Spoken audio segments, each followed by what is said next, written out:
Isa pong eksperto at ilang kilalang personalidad sa XRP community ang nagsasabing ang simpleng paghawak or pag-hold ng 1,000 XRP ay parang hawak mo na rin ang 500 BTC sa hinaharap. Kaya grabe, di po ba? Parang hindi ka panipaniwala.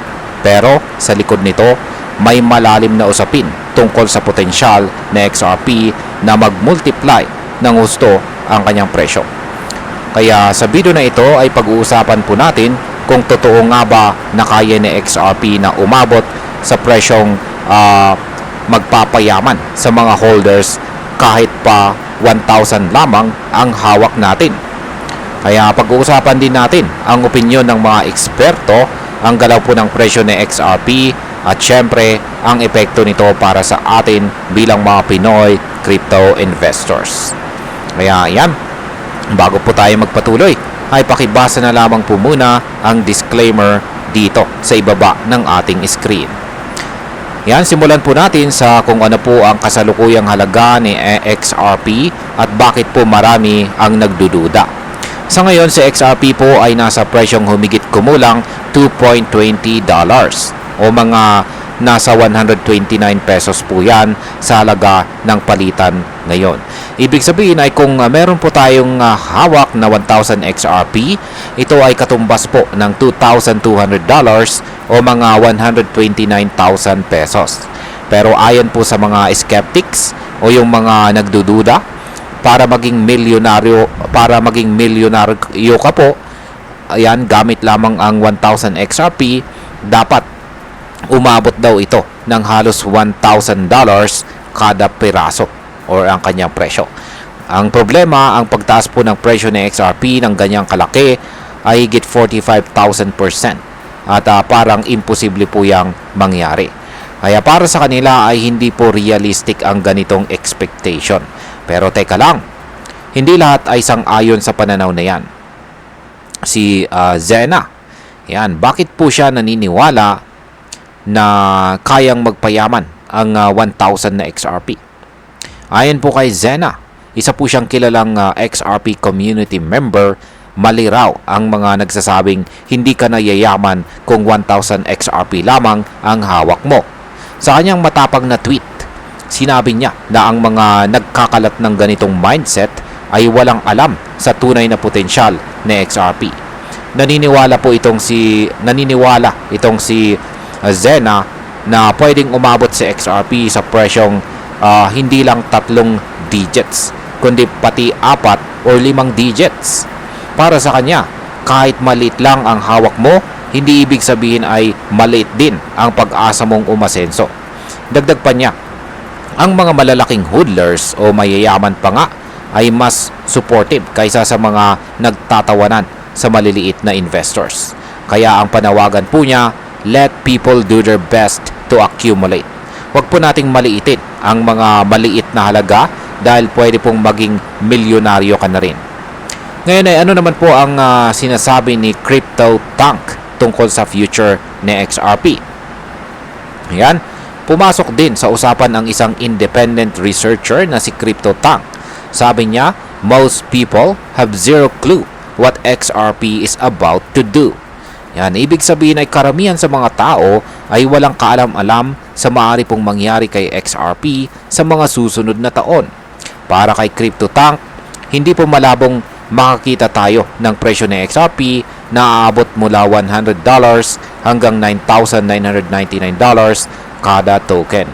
Oo, tama po ang narinig ninyo, 5 digits. Ang ganito pong senaryo, kung mangyayari, ay literal na magpapayaman sa kahit sinong may hawak kahit kaunting XRP lamang. Kaya sa paningin po niya, ang hawak mong 1,000 XRP ngayon ay parang hawak mong 300 hanggang 500 na Bitcoin. Kung i-convert po natin yan sa halaga ngayon ay aabot po yan ng hanggang $52 million. Kaya yan ang tindi. Pero paano po ito ikukumpara sa pag-angat ni Bitcoin noon? Marami sa mga XRP believers ang ikinukumpara ang potensyal ni XRP sa naging kwento ni Bitcoin.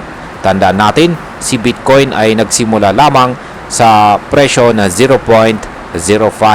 Ngayon ay nasa mahigit $105,000 na siya kada isa. Ang tanong ngayon ay kaya rin ba ito ni XRP?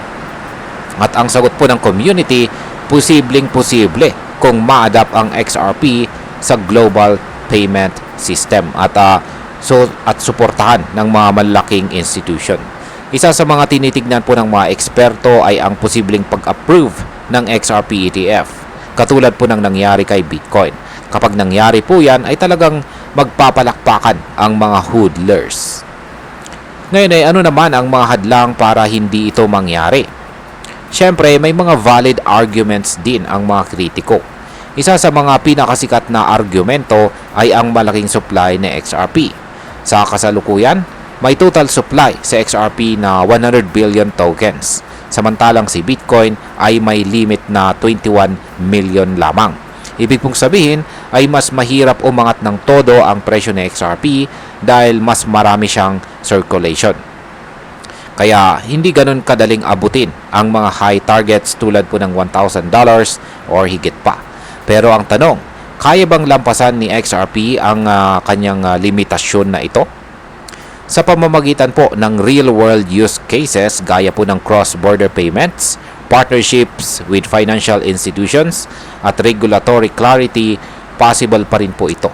Sabi nga ng ilan, hindi lang supply ang basihan, kundi ang demand at saka utility. Ngayon ay pag-usapan na po natin ang posibleng epekto nito para sa atin bilang mga Pinoy crypto investors. Ayan mga ka-crypto, kung totoo ang mga prediction na ito, kahit 1,000 XRP lang ang hawak natin ngayon, maaari po nating makamit ang financial freedom sa mga darating na taon. Sa presyong 129, sa halagang 129,000 pesos ngayon, posibleng mag-multiply ito ng daang-daang beses. Pero paalala lamang, ito po ay speculation pa rin. Hindi po garantiya ang mga prediction. Kaya mahalaga ang risk management, diversification at patuloy po na pag-aaral sa mundo ng crypto. Kung ikaw po ay OFW, estudyante o simpleng Pinoy na gustong kumawala sa kahirapan gamit ang crypto, mahalaga pong isaalang-alang kung ano ang long-term vision mo at hindi lang ang hype. Bilang panghuli, ang masasabi ko naman tungkol dito ay sa tingin ko, ang ideya na 1,000 XRP equals 500 BTC ay isang motivational perspective na naglalayong itaas ang confidence ng maliliit na investors. Totoo pong mahirap itong patunayan ngayon, pero hindi rin ito pwedeng i-dismiss kaagad. Ang mahalaga ay bukas po ang isipan natin sa posibilidad. Maraming beses na po sa kasaysayan ng crypto na ang maliit na halaga ay naging susi sa yaman. Kaya tandaan natin na si Bitcoin noong una ay tinatawanan din siya.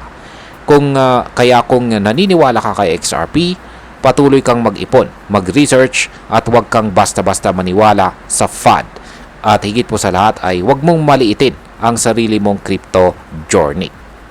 At ayan, hanggang dito na lamang po tayo sa video na ito mga ka-crypto. Marami pong salamat sa panonood. Ingat po tayo lagi at God bless po sa ating lahat.